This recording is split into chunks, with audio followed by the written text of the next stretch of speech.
wanted to talk about excitement and living to your highest potential. And, I didn't know what that meant. I thought it meant like you had to be successful. You had to make lots and lots of money, get that great job, or that perfect significant other. But that's not it. That's never been it. I mean, your highest excitement could be walking through the woods and smelling the fresh, clean air. Your highest excitement could be drawing the perfect picture for you at the moment. Your highest excitement could be going out and getting a great meal with maybe somebody you love, or maybe just by yourself. Your highest excitement could be finding a feather in the woods and sticking it in your hat and calling it macaroni. But that's what it is. It's those little breaths of fresh air. I mean, we get so caught up in all of the nonsense, politics and religion and science, industry, that we sometimes lose sight of the beauty that's all around us all the time.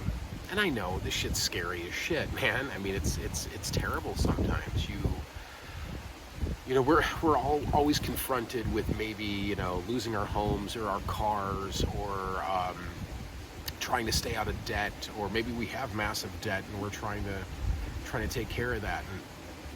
And really that mundane nonsense doesn't do anything justice. It really, really doesn't. It's about living your highest potential each and every moment, being grateful, being thankful for what you have, and centering yourself on what it is that you're looking for, what you're really looking for. Do you want $1 million, or do you want to feel like $1 million? Because I'll tell you what, a millionaire or a billionaire on their deathbed would give every cent that they had just to have a few more moments. You want every single second. And remember that, and keep that in your heart. I think a lot of us speak from the mind and not from the heart. And I'm a huge fan of chakra type meditations, where you go into different parts of your body, or you bring your awareness to different parts of your body. Your gut, your root, your solar plexus, your heart, throat, there was a time where I didn't like talking to people because I was afraid of what they might think. But then there came a point where I just went, I gotta be me, I gotta do what I gotta do. And then there came a point where I realized I wasn't talking to other people, I was talking to myself. I was having a full-on conversation with myself this whole time, and I didn't even know it. And that's kind of funny, because we think that it is so imperative to put on this mask and try to impress someone else. And all we're doing is we're just trying to impress ourselves in whatever weird little way we're doing that, So, as difficult as all this is, it's actually kind of easy too. It doesn't matter where you end up. I mean, that's getting rid of the fear. Getting rid of the fear of failure is probably one of the most intrinsic parts of this journey. I've always liked the idea that the most repeated phrase in the Bible is "be not afraid." And that's great on a lot of levels. Because whatever it is that scares you is where you should be heading. Now, I'm not saying that, if you're afraid of homelessness, you should, get rid of everything and just go be homeless. But there are people who do it. And even better, I mean, they go off and join ashrams. They find a little place, a little bit of heaven for themselves. And in that, it's very important not to lose sight of where you want to go. You know, once you get into the non-duality stuff, nothing matters then, right? You know, this is not a tree, and those aren't rocks, and this isn't a feather. This isn't a face. These aren't emotions. And that's great. You know, like I studied Zen Buddhism for quite a few years, and it didn't hit right. You know, like I still do Zen meditations every once in a while, and in fact, I think most of my meditation is Zen rooted, silencing the mind, concentrating on the breath, like a door, going in, going out. It's very simple and basic, and those are the kind of meditations that resonate with me. But you have to find your own thing. You have to find the thing that just excites the living shit out of you, and you just can't not do it. You know, and that's easy when you start getting into, you know, the colors behind your mind's eye, and the faces start appearing, and then you get the swirls, you know, and then you start seeing images and shapes. You start meeting, I don't even know what to call it, entities maybe? And then you start reflecting back on yourself, wondering if you're crazy, wondering if you're losing your mind. Yes, you are.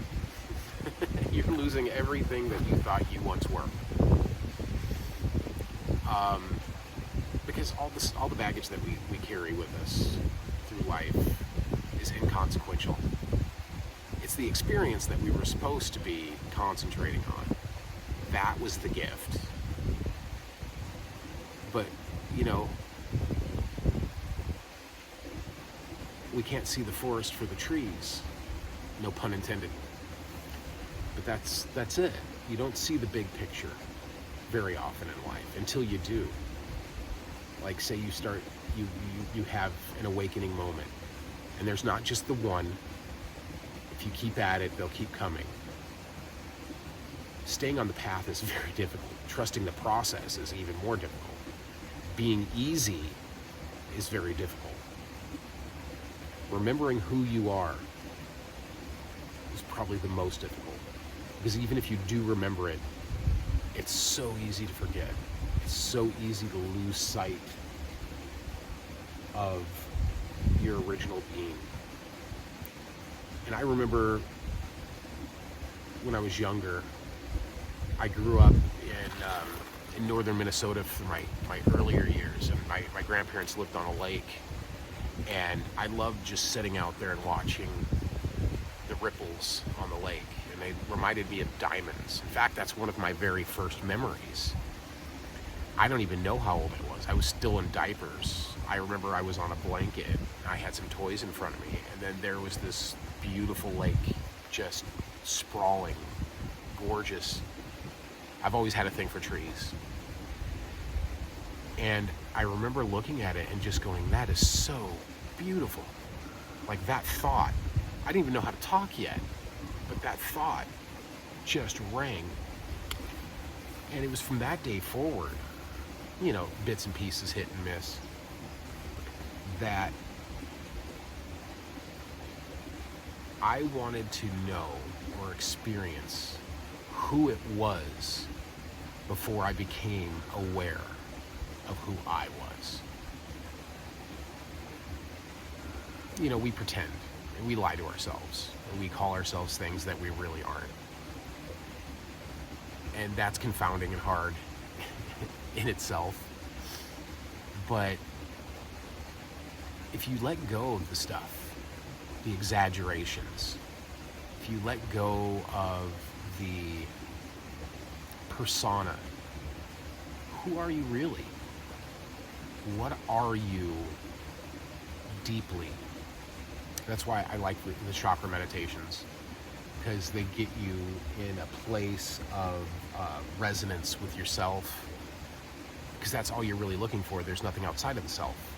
We can't experience through somebody else. We can have empathy, we can be kind, we can be sympathetic towards other people, and that's normal. But we never experience anything outside of this physicality until we do. And that is the experience. Like, you try to put your finger on exactly what it is that you're looking for in your meditations, and really what it is it's the freedom from self. It's the liberation from self. Going beyond your limited perceptions of who you think you are. So that's what you're looking for.